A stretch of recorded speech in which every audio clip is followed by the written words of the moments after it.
아마 명절이 되면 본가에 가기 싫다고 생각하는 사람이 많을 겁니다. 특히 MZ세대의 경우 무려 72%가 명절 기간에 친인척과 왕래하고 싶지 않다고 합니다. 그 이유는 다들 짐작하시겠지만 어른들의 잔소리와 참견 때문이죠. 명절에 집에 가면 취업은 했냐, 결혼은 언제 하냐, 너 연봉은 얼마나 등 온갖 질문과 잔소리에 시달리게 되잖아요. 이게 스트레스로 이어지는 거예요. 오죽하면 귀향 같은 귀향이라는 말이 있으니까요. 그래서 요즘은 명절 포비아라는 말도 있죠. 통계를 보면 명절에 고향에 다녀온 82%가 명절 증후군을 경험했다고 하고요. 일종의 월요병처럼 긴 연휴를 보내고 나면 일상이 스트레스로 다가오는 것도 있지만 그 원인 중 50%가 가족, 세대 간의 대화 갈등이라고 답하고 있는 실정입니다. 근데 기껏 해봐야 1년에 2번 모이는 명절에 친인척들이 안부를 물을 수도 있는 거 아니겠습니까? 문제는 그 안부가 내 인생의 안위를 묻는 것이 아니라 취업은 잘했냐, 학점은 얼마냐, 졸업하면 뭐 할 거냐, 연봉은 얼마냐, 그걸로 먹고 살겠냐 등등 명절에 가족을 만나러 온 게 아니라 결정사에 내 등급을 매기러 온 것 같은 기분이 드는 게 문제겠죠. 그리고 묻기만 하면 다행이죠. 묻고 더블로 비교까지 들어와 버리니 스트레스를 받을 수밖에 없습니다. 그리고 어른들이 누군가랑 비교를 시작하면 항상 패시브로 평균 올려치기가 발동하거든요. 예를 들어 보면 국평호라는 말이 있잖아요. 이게 일종의 수능 5등급을 비하하는 말이죠. 국민 평균 지능이 수능 5등급이라면서요. 물론 맥락적으로 국민들의 의식 수준을 비판하는 말이지만 이 기저에는 5등급이라는 수치 자체에 대한 비하가 있는 거잖아요. 성적에서 평균은 5등급이지만 사람들의 인식을 보면 3등급 이하는 사람도 아니라는 말이 있을 정도니까요. 친인척들이 대학 어디냐고 물을 때 당당하려면 인서울은 대야하고 부끄럽지 않을 최소 마지노선이 직어국인데 둘 다 아닌 대다수의 사람들은 저 그냥 지방대학이라고 얼버무리잖아요. 이래서 지잡대라고 하는 건가 라는 생각이 들 정도죠. 근데 통계적으로 접근해보면 평균적인 사람은 지방대학에 가는 게 정상이고요. 직어국도 가려면 상위 30%에는 들어가야 하는 게 현실입니다. 통계를 봐도 서상한 중경외시가 전체 응시자의 7%라고 합니다. 상위 7%는 대하 네임드 인서울에 가는 거고 인서울대학 31개를 모두 합쳐도 16%에 불과하다고 하죠. 그럼 10명 중에 7명은 이유 모른 부끄러움을 안고 12년간 공부해서 간 대학의 이름조차 불러보지 못하고 고개를 숙여야 하는데 현실에서 스트레스를 받게 되는 거죠. 직장인으로 넘어가 볼까요? 여러분은 30대 평균 월급이 얼마라고 생각하세요? 통계를 보면 30대 초반 평균 연봉이 4,213만 원이거든요. 대기업 대졸신입 평균 연봉이 4,200이라는데 평균이 되려면 대기업에 다녀야 된다는 결론이 나옵니다. 사람들의 인식을 봐도 대졸 신입 구직자들의 희망 초봉이 4,136만 원이고요. 최저 마지노선 초봉이 3,700이라고 해요.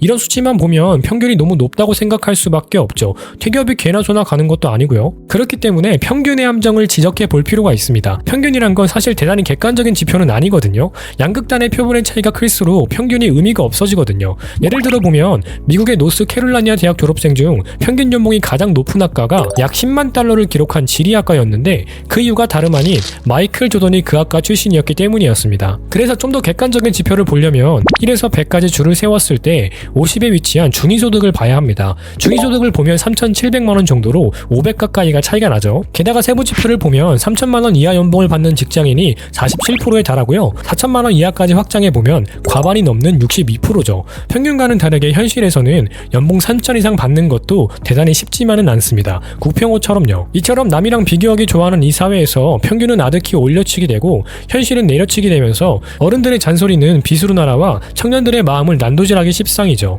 물론 어른들이 다 걱정하는 마음에 나 잘되라고 하는 말 아니겠습니까? 그 마음에 악의가 있다고 생각하지는 않습니다. 하지만 그렇기에 더 문제가 되기도 하고요. 이 유튜버 세대 갈라치기 조장하네 라고 생각하실 수 있는데 진정하시고 좋아요 한번 눌러주시고 끝까지 한번 들어봐 주세요. 잘 생각해보면 평균이란 건 진짜 평균이라기보다는 희망사항에 가깝습니다. 내 자식들이 이 정도는 살았으면 하는 기대값이라는 거예요. 그 과도한 기대가 이 불행을 초래했다고 할 수도 있지만 우리 부모님 세대의 삶을 돌아보면 그 기대를 이해해 볼 수도 있다고 생각합니다. 우리가 흔히 586 세대라고 부르는 부모님 세대가 취업을 하던 80년대만 해도 대학만 나오면 삼성에 취직하던 시절이었죠. 그때는 취업 불황이라는 말 자체가 없었습니다. 통계를 보면 83년 졸업생의 취업률이 80%라고 합니다. 근데 기사에 보면 취업률이 떨어진다고 대책 회의를 하거든요. 지금이랑 비교하면 다른 세상인 거죠.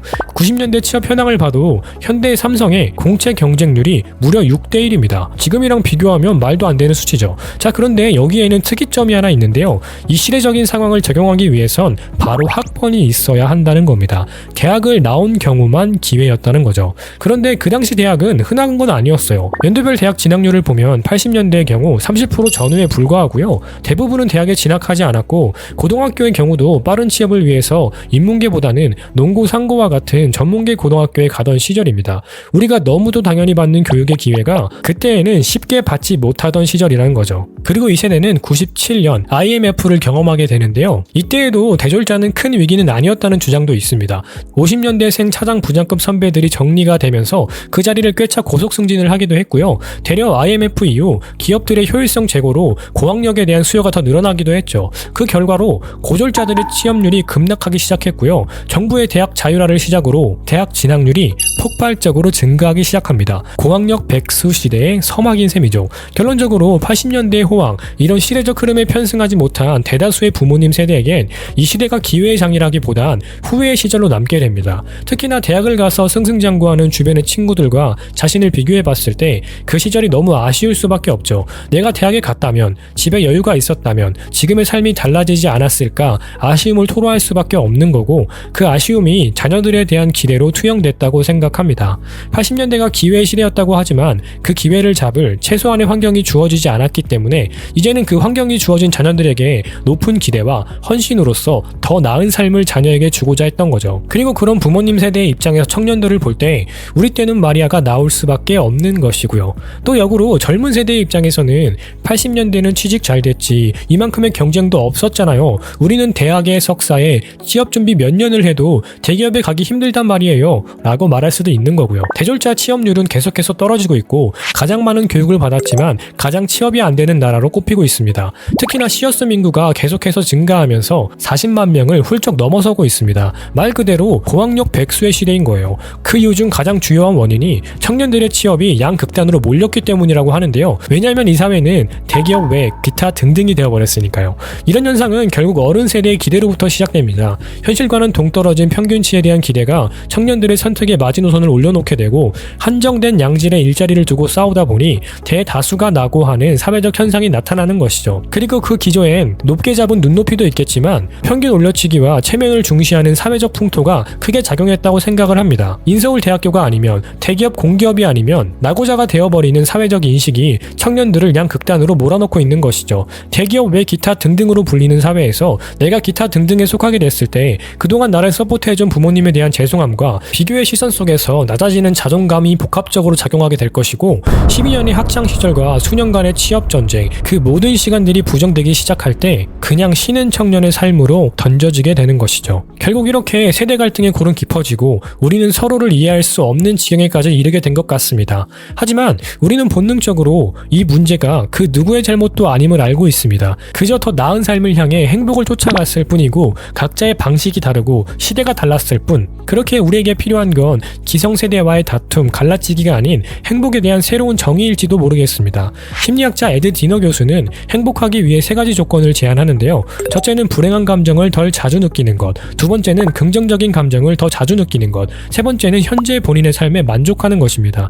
그런데 한국인은 유독 불행한 감정을 제거하는 데 집중하는 경향이 있죠. 불행을 덜 느끼기 위해서 그 불행의 요소를 걷어내려고 합니다. 가난으로 인해 불행했기에 가난을 끊으려고 하고, 인간관계로 인해 불행했다면 대인관계를 끊어내죠. 이런 부정적인 요소가 없으면 행복해질 것이라고 믿으면서요. 그래서 타인과의 비교를 통해 삶을 성찰하는 것이 아니라 내가 저 가져야 할 것을 나열하고 그것을 쟁취하라고 가르칩니다. 물론 그것이 삶에 중요할 수 있죠. 하지만 에드 디너 교수는 행복이 강도가 아닌 빈도임을 기억하라고 합니다. 불행한 감정을 걷어내는 것 외에 우리는 현재 본인의 삶에 만족하고 확실하고 소소한 행복을 누릴 방법을 찾아야 한다는 것이죠. 그런 관점에서 우리 모두는 이제 기대를 내려놓고 행복의 역치를 낮출 필요가 있어 보입니다. 치열한 삶을 살지 않았던 세대는 없다고 생각합니다. 80년대에도 지금도 우리는 삶의 최전선에서 최선을 다하고 있죠. 시대와 상관없이 기성세대도 MZ세대도 여전히 행복을 찾는 과정 속에 있을 뿐입니다. 급변하는 세상 속에 기성세대가 제시하는 삶의 방식이 합당하지 않을 수 있죠. 하지만 우리 부모님들의 마음까지는 폄하해서는 안 되겠죠. 마찬가지로 시대의 흐름에 발맞추어 바쁘게 뛰어가는 요즘 세대들의 방식을 이해하려는 시도 또한 반드시 필요할 겁니다. 그렇게 우리는 서로를 이해하고 이 명절의 끝에는 잘못된 오지랖을 부리는 게 아니라 서로의 삶에 대한 이해와 응원, 그리고 치열한 삶에 대한 격려와 포옹이 있기를 바라봅니다. 오늘 일기는 여기까지고요. 일기가 유용하셨다면 구독과 좋아요 눌러주시면 감사하겠습니다. 긴 영상 끝까지 시청해주셔서 감사합니다. 다음 일기에서 만나요.